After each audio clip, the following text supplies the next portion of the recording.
NCP নেতা সার্জিস আলমের বাবা চিকিৎসার জন্য ভারতে যাবে এমন একটা খবর যখন মিডিয়াতে প্রচার হইতেছিল, তখন আমি বলছিলাম যে ভাই দেখেন, ভারতের চিকিৎসা সেবা যেহেতু উন্নত মানের, যে কেউ যেতে পারে, এতে কারো সমস্যা নেই। কিন্তু সমস্যা হলো সার্জিস যখন চট্টগ্রামে গিয়া বলে যে যারা মন নিয়ে ভারতে থাকে, দেহ নিয়ে বাংলাদেশে থাকে, এমন কিছু একটা, অর্থাৎ হিন্দুদের বা আওয়ামী লীগ এমন কাউকে মেনশন করছে।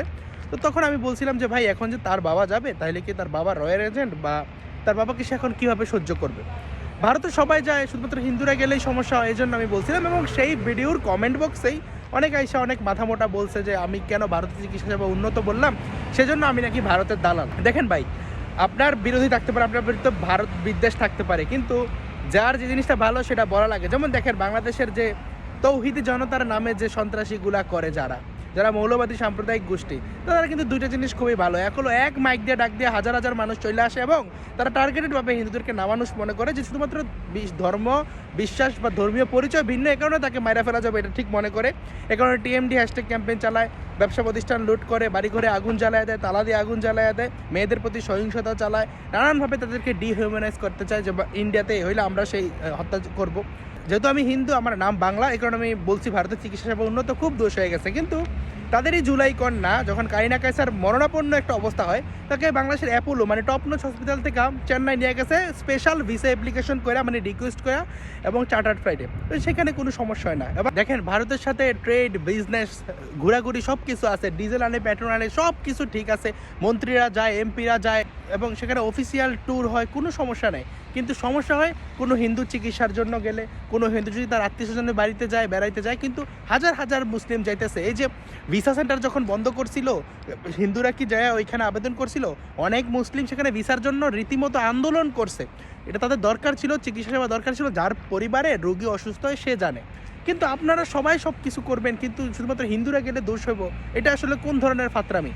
এখন যারা বলবেন যে ভারতে মুসলিম নির্যাতন হয়, এই কারণে আসলে ভারতে হিন্দুরা গেলে এমন হয়, বা এত ভারত বিদ্বেষের, এই যে মায়ানমারে 3 জন সীমান্তে মাইনে মারা গেল, আপনি কয়জনকে পোস্ট দিতে দেখছেন? চীনের কনসেন্ট্রেশন ক্যাম্পে 30 লাখ উইঘুর মুসলিমকে নিয়ে আটকে রাখছে, সেখানে তারা কোরআনের উপর মানে কাটছাট করে সেখানে সংশোধিত ইসলাম বানাইছে, সেটা তাদেরকে ফলো করতে দেয়, দাড়ি টুপি রাখতে দেয় না।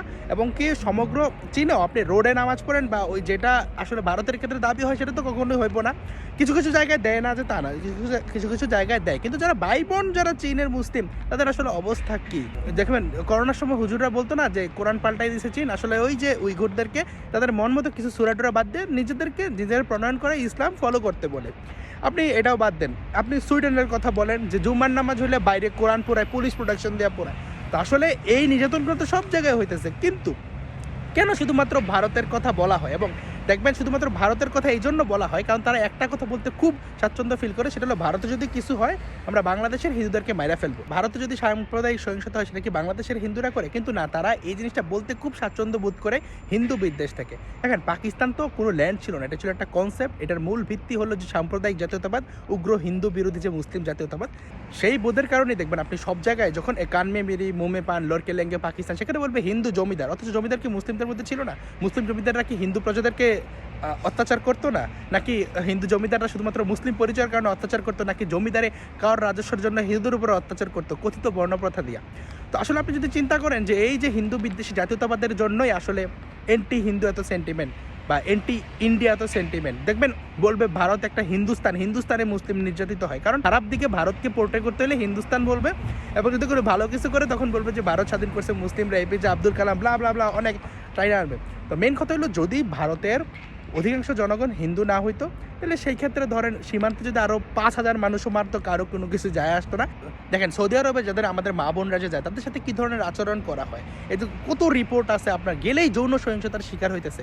কিন্তু সেখানে কোনো কথা আছে তারা কি মুসলিম না? নাকি শুধুমাত্র ভারতের সাথে রাজনীতি আছে, এবং যেহেতু বাংলাদেশের সংখ্যালঘু হিন্দুরা, তাদের প্রতি একটা বিদ্বেষ পোষণ করা যায়, তাদের প্রতি একটা বিদ্বেষ আছে, শুধুমাত্র এই কারণেই ভারতের সাথে এত এন্টি ইন্ডিয়া স্টেটমেন্ট।